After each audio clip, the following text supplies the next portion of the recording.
Puji Tuhan, senang kembali, kita boleh berjumpa kembali hari ini. Saya percaya ini adalah anugerah Tuhan, kemurahan Tuhan. Saya mengajak hari ini merenungkan kembali kebenaran firman Tuhan, dan hari ini secara khusus berkaitan dengan persahabatan sejati atau sahabat sejati. Saya mengajak untuk membaca lebih dahulu dalam Amsal 27 ayat yang ke-17.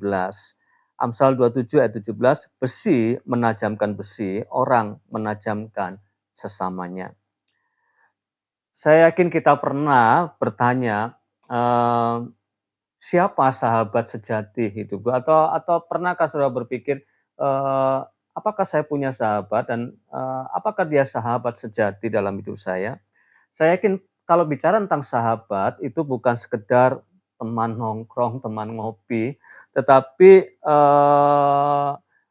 ya juga bukan hanya sekedar seorang yang hadir waktu kita senang, tapi seorang sahabat adalah seseorang yang selalu ada bersama dengan kita, baik suka ataupun tidak suka.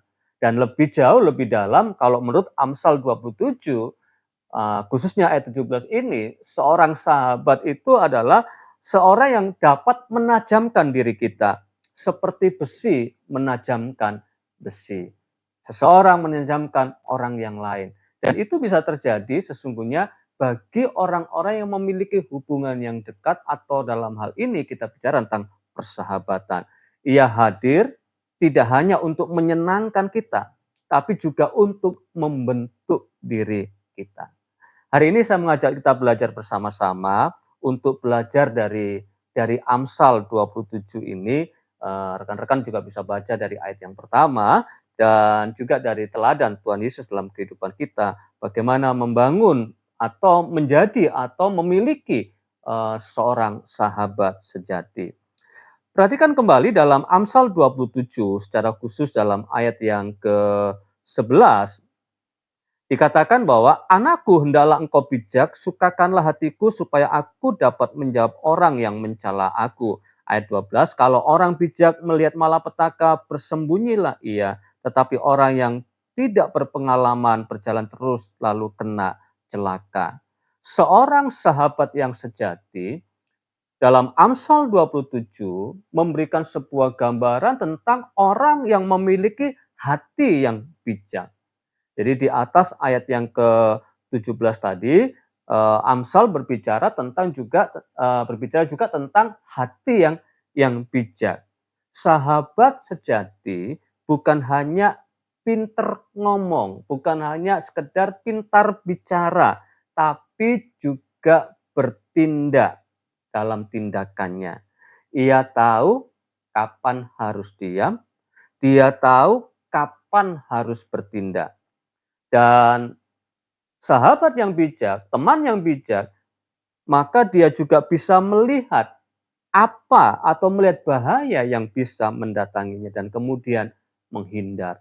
Tetapi kalau orang yang ceroboh, kalau melihat bahaya, dia akan malah masuk ke dalamnya. Dan dalam persahabatan, maka teman yang sejati ini, sahabat yang sejati ini adalah seorang yang juga berani berkata tidak kepada saudara kalau ada hal-hal yang tidak benar, sesuatu yang akan membahagiakan hidup kita.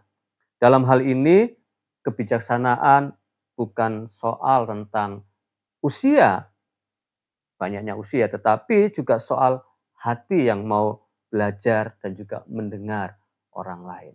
Dan biarlah kita juga mengembangkan hal ini bagi dalam persahabatan kita dengan orang lain. Nah, hal yang kedua kalau Amsal ajarkan dalam Amsal 27 ini, dikatakan di ayat yang pertama, "Janganlah memuji diri karena hari esok, atau karena esok hari, karena engkau tidak tahu apa yang akan terjadi hari itu." Seorang sahabat sejati tidak sibuk membanggakan diri kepada temannya, tetapi dia tahu bahwa pujian, ya, pujian yang sejati itu dari orang lain, bukan dari dirinya sendiri, bukan dari mulutnya sendiri, memuji-muji diri sendiri. Bahkan pujian itu bisa menjadi ujian bagi kita. Apakah kita tetap rendah hati atau kita malah mulai sombong? Jadi hari ini sahabat sejati tahu bahwa karakter itu lebih penting daripada pencitraan. Saya harap Anda menemukan sahabat sejati seperti ini. Atau ketika Anda menjadi sahabat orang lain, yuk jangan suka memuji diri sendiri.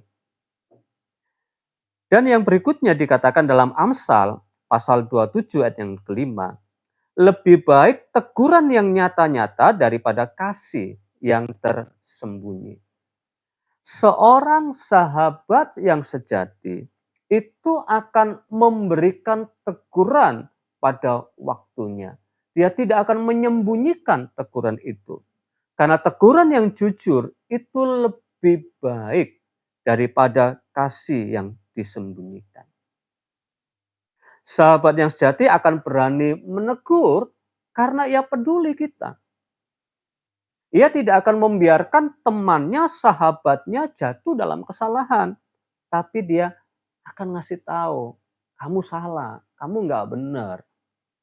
Dan mengangkat kembali. Berbahagialah saudara, kalau saudara punya orang, punya teman, punya sahabat yang mau menegur secara langsung kepada saudara. Sahabat yang sejati pun kalau menegur juga nggak akan sembunyi-sembunyi, nggak akan berputar-putar lewat orang lain, sana sini, tidak. Akan berbicara secara langsung. Kasih yang tulus memang nggak selalu lembut ya, tetapi pasti akan selalu membangun. Dan yang keempat, yang Amsal ajarkan buat kita di sini adalah kalau Bapak Ibu, rekan-rekan semuanya bisa membaca dalam Amsal 27 ayat 10 dan ayat yang ke-24. Jangan kau tinggalkan temanmu dan teman ayahmu, jangan datang ke rumah saudaramu pada waktu engkau malang, lebih baik tetangga yang dekat daripada saudara yang jauh. Karena harta benda tidaklah abadi, apakah mahkota tetap turun-temurun.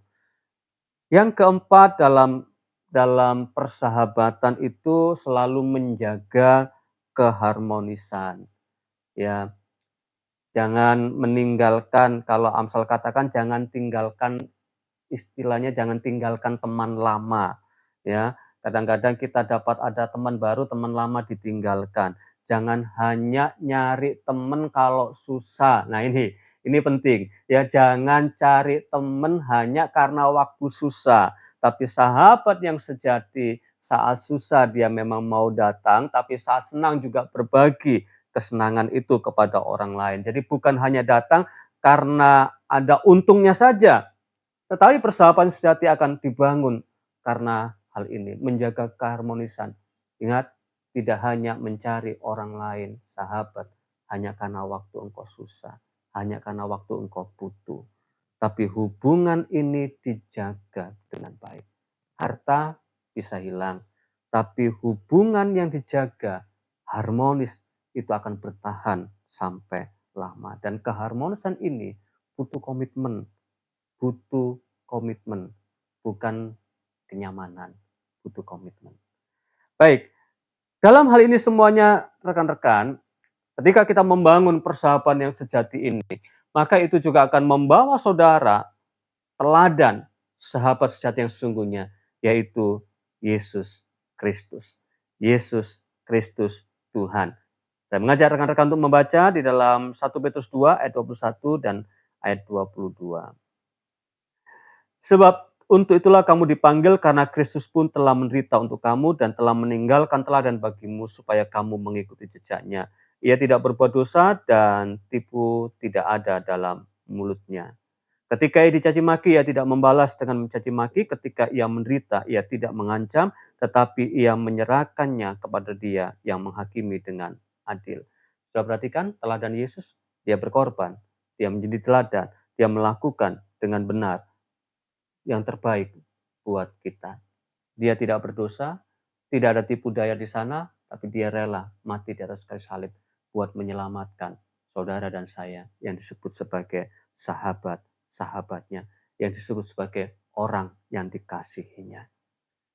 Kiranya kebenaran ini memberkati kita semuanya, bahwa Yesus memberikan teladan sebagai seorang sahabat yang sejati bagi kita semua, dan Tuhan ingin dalam persahabatan kita, kita pun menjadi berkat buat orang lain. Tuhan Yesus memberkati.